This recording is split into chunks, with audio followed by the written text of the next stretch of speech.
here to address the male members of my family and trying to teach them why feminism is relevant to both males and females.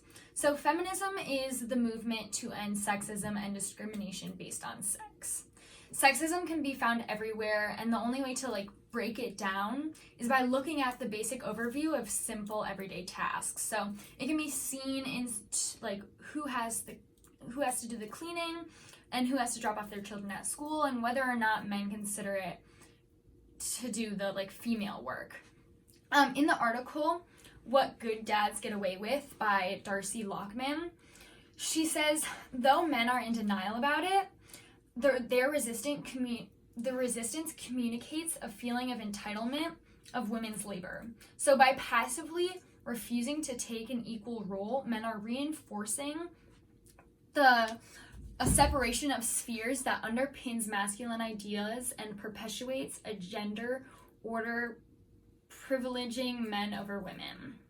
So the only way we can do this is by improving society and having everyone work against the patriarchy. So the author Bell Hooks, in her book Feminism For Everyone, says that without males as allies, the feminist movement will not progress. As it is, we have so much to correct the assumption deeply embedded in the cultural psyche that feminism is anti-male, feminism is anti-sexism. There's often this misconception that feminists are men-haters or anti-male, but this is simply not the case and comes from the early feminists. And like Bell Hooks stated earlier, the feminist movement is relying on both men and women alike. So society has its own pressures for men as well. Men are taught that they cannot show weakness, that they need to be tough at all times, and that they're not allowed to show any emotions and cry, which creates this toxic masculinity.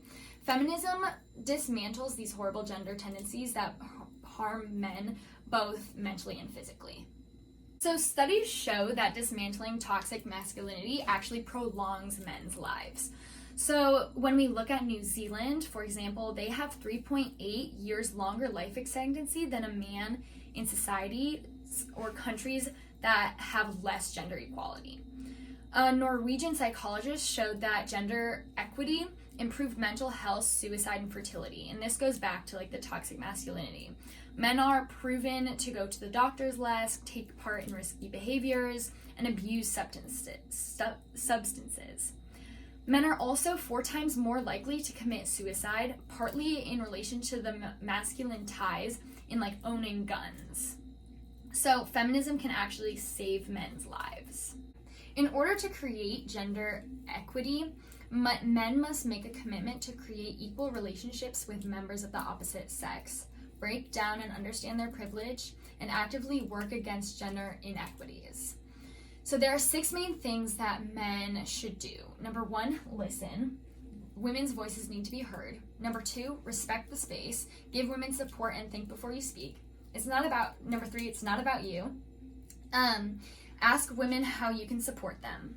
And number 4, get uncomfortable. Number 5, create relationships, relationships that enhance and support both members.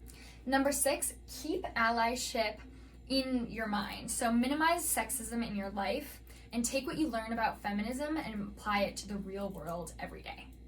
So in conclusion, if men want to live longer, they should turn to feminism.